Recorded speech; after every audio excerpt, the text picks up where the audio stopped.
اگر آپ اس پہ غور کریں تو آداب معاشرت کا خلاصہ ہے یہ حدیث۔ آقا کریم نے ارشاد فرمایا اتنی دیر تک کوئی شخص کامل مومن نہیں ہو سکتا جب تک وہ اپنے مومن بھائی کے لیے وہ پسند نہ کرے جو اپنے لیے پسند کرتا ہے۔ ایک اچھا معاشرہ تشکیل دینے کے لیے آپ کو کوئی رہنما اصول چاہیے گا تو اس سے بہتر آپ کو کوئی اصول نہیں ملے گا۔ اپنے لیے بہرحال بندہ بہتر ہی چاہتا ہے، تو جب وہ اس مزاج میں ڈھل جائے کہ میں اپنے مومن بھائی کے لیے، اپنے معاشرے کے دوسرے افراد کے لیے بھی وہی چاہوں گا، تو پھر مجھے بتاؤ کہ معاشرے کے اندر پھیلتی ہوئی روحانی بیماریاں، حسد، حقد، بغض، کینہ، نفرت، ایک دوسرے کو نیچا دکھانا، تکبر، رعونت، غرور، یہ ساری چیزیں یہ کہیں آپ کو نظر بھی نہیں آئیں۔ صرف اسی حدیث کو اپنا امام بنا لیا جائے اور اپنا منشور حیات مان لیا جائے۔ محمد بن حنفیہ رضی اللہ تعالیٰ عنہ حضرت علی المرتضیٰ رضی اللہ تعالیٰ عنہ کے فرزند ہیں، لیکن حضرت سیدہ فاطمہ الزہرا سلام اللہ علیہا سے نہیں ہیں، اور حضرت امام حسن رضی اللہ تعالیٰ عنہ حضور علیہ الصلوۃ والسلام کے نواسے، تو بھائی آپس میں، تو دونوں میں کسی معاملے میں شکر رنجی ہو جاتی ہے۔ شکر رنجی جس رنج میں مٹھاس ہو، شکر ہو، میٹھی ناراضگی، کوئی بغض حسد پہ مشتمل ناراضگی نہیں۔ تو حضرت محمد بن حنفیہ ایک دن بیٹھے تو سوچا کہ وہ میرے عمر میں بھی بڑے بھائی ہیں، اور پھر دوسری بات یہ ہے کہ وہ رسول خدا کی بیٹی کے بیٹے ہیں، ان کا یہ اعزاز ہے، بہرحال مجھے تو یہ اعزاز نہیں ہے، پھر جوانان جنت کے سردار بھی ہیں،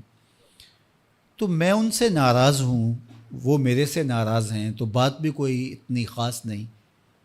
تو اب دن بھی 3 گزر رہے ہیں، چلو میں ان کو راضی کر لیتا ہوں۔ تو گھر سے نکلے ان کو راضی کرنے کے لیے، تو واپس آ گئے راستے سے، کاغذ لیا اور اس کے اوپر اپنے بھائی کے نام مکتوب لکھا کہ میں آپ کو راضی کرنے کے لیے گھر سے نکلا تھا، لیکن راستے میں مجھے حضور علیہ السلام کا فرمان یاد آیا کہ جب 2 مومن بھائی آپس میں کسی معاملے میں الجھ جائیں، ناراض ہو جائیں، تو جو صلح میں پہل کرے گا وہ جنت میں بھی پہلے جائے گا۔ تو میں تو یہ گوارا نہیں کرتا کہ آپ سے پہلے جاؤں، تو میں ناراض ہوں، آپ آئیں اور مجھے منائیں۔ تو حضرت امام حسن نے خط پڑھا اور مسکرانے لگے، اور آپ تیزی کے ساتھ تشریف لائے اور اپنے بھائی کو کہا اچھا مان جاؤ پھر، تو وہ مننے کے لیے تو پہلے ہی تیار تھے نا۔ تو جب آپ اپنے مومن بھائی کے لیے وہ پسند کریں گے جو اپنے لیے پسند کرتے ہیں، تو پھر زندگی گزارنے کا مزہ آنے لگے گا۔ نفس روکتا ہے یہ چیز میرے پاس ہے اس کے پاس نہ ہو، یہ اعزاز میرے پاس ہے اس کے پاس نہ ہو، اور اس کی ایک اپنی لذت ہے اور وہ مادی لذت ہے، اور ایک ہے باطن کی روح کی لذت۔ تو روح کی لذت نفس کی لذت سے کہیں زیادہ اور کہیں دیر پا اور کہیں مختلف ہے۔ اس لیے جب آپ قربانی دیتے ہیں، ایثار کرتے ہیں یا کسی کو ترجیح دیتے ہیں، تو اس کی جو روحانی لذت ہے، آپ کو بھوک لگی ہوئی ہے، تو آپ کو ایک روٹی مل گئی ہے، تو آپ کو ایک ایسا شخص نظر آیا جو آپ سے بھی زیادہ بھوکا ہے،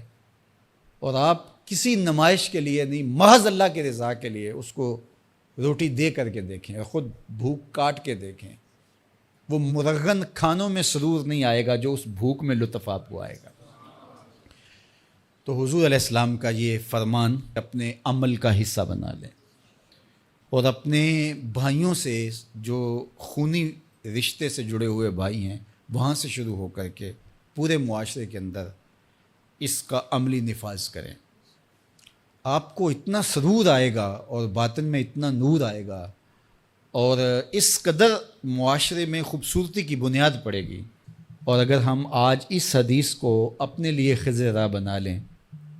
تو یہ اس پہ عمل کرنا کوئی مشکل نہیں ہے۔ یہ آپ ابھی سے